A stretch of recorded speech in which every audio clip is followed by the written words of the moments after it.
कई बार महिलाओं को प्रेगनेंसी नहीं होने के पीछे कोई बहुत बड़े कारण तो जिम्मेदार नहीं होते हैं, लेकिन फिर भी एक ऐसा कारण जो कि आज की डेट में महिलाओं को प्रेग्नेंट नहीं होने दे रहा है, जो कि है उनकी बच्चेदानी की परत। देखिए, प्रेगनेंसी कंसीव करने के लिए सबसे ज्यादा इम्पोर्टेंट जो चीज है आपकी बॉडी में, वो है एग और स्पर्म का आपस में मिलना, लेकिन उससे भी ज्यादा जरूरी है आपके बच्चेदानी की परत का अच्छा बनना। तो आज के इस वीडियो में मैं आप लोगों को बताऊंगी कि बच्चेदानी की परत क्यों अच्छी नहीं बनती है और ऐसा आप क्या करोगे जिससे कि आपकी बच्चेदानी की जो परत है वो नेचुरली अच्छे से बनेंगी और विदाउट कोई ट्रीटमेंट के आप अपनी बच्चेदानी की परत को अच्छा करके नेचुरली प्रेगनेंसी कंसीव कर सकते हैं। मैं आप लोगों के साथ कुछ पॉजिटिव फीडबैक भी शेयर करूंगी जो कि मेरी फॉलोवर ने इन टिप्स को फॉलो करके pregnancy with in a month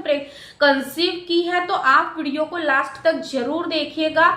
चलिए आज के इस वीडियो को हम बिना देर करे शुरू करते हैं।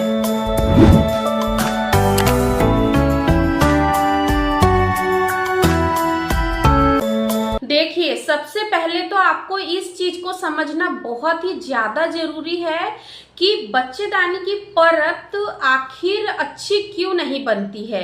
आखिर ऐसे कौन कौन से कारण जिम्मेदार है जो कि आपको प्रेगनेंसी नहीं होने दे रहे हैं और आपकी जो एंडोमेट्रियम की दीवार है वो महीने के बीच के दिनों में सही से नहीं बनती है और इसको किस तरीके से आप सही कर सकते हो। देखिए, सबसे पहले आपको इस चीज को समझना है कि अगर आप बेबी प्लानिंग कर रहे हैं तो पीरियड का जो फर्स्ट डे है ना, उसी दिन से आपको थोड़ी थोड़ी कोशिश करनी शुरू कर देना चाहिए। हेल्दी डाइट फॉलो करना चाहिए। हेल्दी यानी कि लाइफस्टाइल को फॉलो करना शुरू कर देना चाहिए ताकि आपकी जो बच्चेदानी की परत है वो सही बने। सबसे पहले जो कारण की हम बात करते हैं कि आखिर बच्चेदानी की परत अच्छी क्यों नहीं बनती है, तो उसके पीछे का जो सबसे बड़ा कारण है कि अभी सर्दियों के दिनों में क्या होता है कि जो हमारा ब्लड है ना वो हल्का सा जमने लग जाता है। जिन महिलाओं को बहुत ही ज्यादा ठंडी लगती होंगी,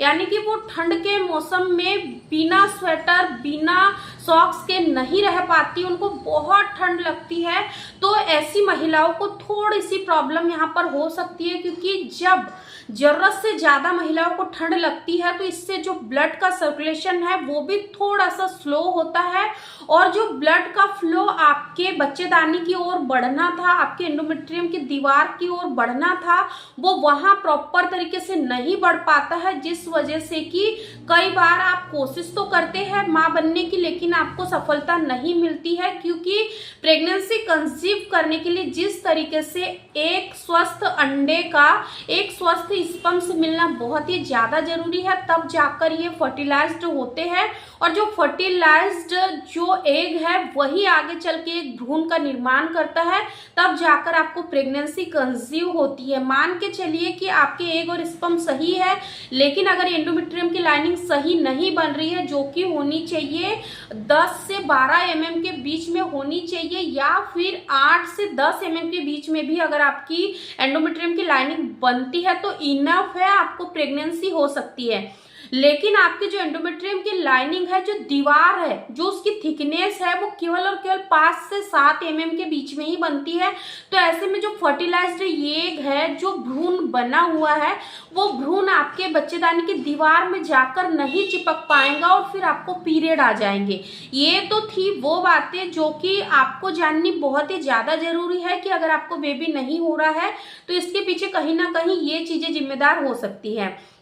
अब हम बात करते हैं कि आपको पता चल गया कि आपके जो एंडोमेट्रियम की लाइनिंग है, हो सकता है यही सबसे बड़ी बाधा बन रही है कि आपको मां नहीं बनने दे रही है। तो अब आपको एंडोमेट्रियम की लाइनिंग को मोटा करने के लिए, यानी कि उसकी थिकनेस बढ़ाने के लिए 10 से 12 mm के बीच में उसको लाने के लिए आप क्या क्या कर सकते हो जिससे कि आपको इजीली गर्भधारण हो जाए। सबसे पहली चीज, यहाँ पर बहुत ही इफेक्टिव रिजल्ट अगर आप देखना चाहते हो तो देखिए, ठंड के मौसम में हम सभी जानते हैं कि थोड़ा सा हमारी जो बॉडी का टेम्परेचर है वो भी हल्का सा डाउन होता है, बहुत नहीं, और इसके साथ ही ब्लड का फ्लो भी थोड़ा सा कम हो जाता है। तो अब आपको अपने यूट्रस तक ब्लड के फ्लो को पहुंचाने के लिए, ब्लड की वेसल्स को एक्टिवेट करने के लिए आपको यहाँ फर्टिलिटी मसाज जरूर करना चाहिए। देखिए, ठंड के मौसम में अगर आप फर्टिलिटी मसाज दिन में 2 बार कर लेते हो तो इससे आपके यूट्रस में गर्माहट पहुंचेंगी, और गर्माहट के वजह से जो ब्लड का सर्कुलेशन है वो ऑटोमेटिकली इंक्रीज होगा। यानी कि आपको ऐसा फील होगा कि 5 से 10 मिनट फर्टिलिटी मसाज करने से क्या ही होगा, लेकिन आप नहीं जानते कि ये 5 से 7 मिनट अगर आप अच्छे से सही तरीके से, जैसे मैं आप लोगों को बताऊंगी उस तरीके से आप फर्टिलिटी मसाज करते हो तो आपका यूट्रस नरिश्ड होगा, ओवरी स्टिमुलेट होंगी, ओवरी नरिश्ड रहेगी। इसके साथ ही साथ आपकी फैलोपियन ट्यूब भी एक्टिव होगी और एंडोमेट्रियम की लाइनिंग को भी सपोर्ट मिलेगा, ब्लड का सर्कुलेशन वहां पहुंचेगा तो आपकी एंडोमेट्रियम की लाइनिंग भी अच्छे से प्रिपेयर होगी। तो आपको 5 से 7 मिनट फर्टिलिटी मसाज करना है। कैसे करना है, कब करना है, इस पे भी डिटेल वीडियो है, मैं डिस्क्रिप्शन में लगा दूंगी, ठीक है। इसके बाद आपको यहाँ पर विपरीत करनी प्राणायाम जरूर करना है। देखिए, विपरीत करनी प्राणायाम करने में बहुत आसान है, आपको कुछ नहीं करना है। मॉर्निंग में जैसे ही आप सुबह सोकर उठते हो तो आपको पैर बेड से नीचे नहीं ले जाना है, उससे पहले ही आपको बेड का सहारा लेते हुए आपको अपने पैरों को 5 से 10 minute straight leg of the wall pose में कर लेना है। मैं यहाँ पर आपको एक डेमो करके भी बताऊंगी, आप इस वीडियो को देखो और इसी तरीके से करो। देखिए, 5 से 10 मिनट आपको करना है, मॉर्निंग में कर लीजिए। इसके बाद में इवनिंग के टाइम में जब आप डिनर नहीं करते हो उससे पहले 5 से 10 मिनट बिल्कुल रिलैक्स होकर अपने पैरों को स्ट्रेट कर लीजिए और बिल्कुल शांति से, बिल्कुल दिमाग में किसी तरीके की हलचल मत मचाइए और कर लीजिए। आप अगर सुबह शाम दोनों बार यानी कि 2 टाइम अगर विपरीत करनी प्राणायाम करते हो तो इससे भी आपको काफी हाई चांसेस बढ़ेंगे कि आपको प्रेगनेंसी इजीली हो जाएंगी।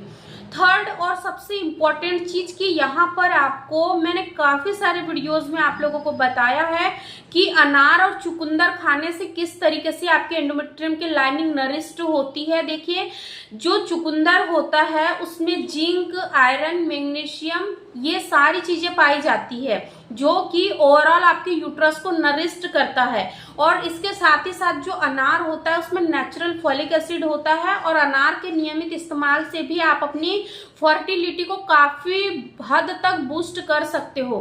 तो ये दोनों फल आपको खाना है। अभी वैसे भी सर्दियों में चुकंदर बहुत ही इजीली आपको मार्केट में मिल जाएंगे और आपके लो बजट में भी आपको ये मिल जाएंगे, इसीलिए आपको नियमित रूप से 1 से 2 चुकंदर डेली खाना है। या तो आप इसको सैलेड के रूप में खा लीजिए, या फिर चपाती में आप इसको मिक्स करके खा लीजिए, या फिर आप इसका उत्पम, पराठा वगैरह कुछ भी बना लीजिए, बट आप खाइए। ये सारी चीजें मैंने स्वयं खाई थी जब मैं बेबी प्लानिंग कर रही थी। नवंबर से मैंने प्लानिंग स्टार्ट की थी, तो नवंबर, दिसंबर, जनवरी 3 महीने मैंने यही सारी चीजें फॉलो की थी, जो चीज आज के इस वीडियो में मैं शेयर कर रही हूँ। और आप यकीन नहीं मानोगे कि मात्र 3 महीने की कड़ी मेहनत से मुझे चौथे महीने में ही गुड न्यूज मिल गई थी। तो आपको भी मिल सकती है, आपको ज्यादा कुछ नहीं करना है। जो जो चीजें मैंने आपको बताई है पूरी ईमानदारी, पूरे भरोसे के साथ आप फॉलो करिए, रिजल्ट खुद ब खुद आपकी आंखों के सामने होगा। आई रियली होप कि आपको आज की ये वीडियो यूजफुल जरूर लगी होंगी। अगर वीडियो यूजफुल लगी है तो इस वीडियो को लाइक, शेयर जरूर कर दीजिए और इंस्टा पेज को जरूर फॉलो करें। अगर आप मुझसे कोई पर्सनल सवाल करना चाहते हो, पर्सनल आपकी कोई भी क्वेरीज है, तो आप मुझे इंस्टा पर DM कर सकते हो। Thank you.